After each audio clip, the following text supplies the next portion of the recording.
Telugu PMC ప్రేక్షకులకు స్వాగతం. Hi friends, మీరు గనక ఇప్పుడే మా ఛానల్కు వచ్చినట్లయితే మా ఛానల్ని సబ్స్క్రైబ్ చేసుకోండి.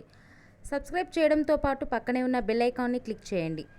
జీ తెలుగులో ప్రసారమవుతున్న సీరియల్ చిరంజీవి లక్ష్మీ సౌభాగ్యవతి. చక్కని కుటుంబ కథ నేపథ్యంతో ఈ సీరియల్ సాగిపోతుంది. ఈ సీరియల్లో హీరోగా మిత్రానందన్గా రఘు నటిస్తుండగా, హీరోయిన్గా భాగ్యలక్ష్మిగా మహి గౌతమి నటిస్తుంది.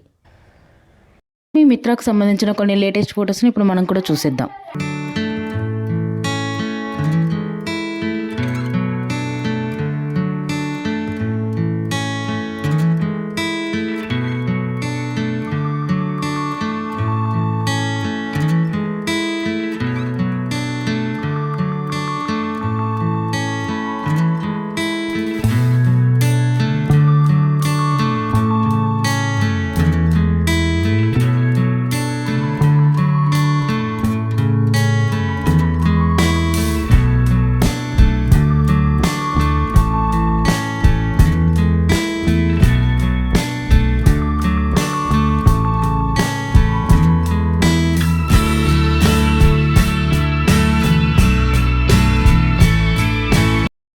ఈ వీడియో మీకు నచ్చినట్లయితే లైక్ చేసి మరిన్ని టాలీవుడ్ లేటెస్ట్ అప్డేట్స్ మిస్ అవ్వకుండా చూడాలంటే తెలుగు పిఎంసి ఛానల్ను సబ్స్క్రైబ్ చేసుకొని పక్కనే ఉన్న బెల్ ఐకాన్ని క్లిక్ చేయండి.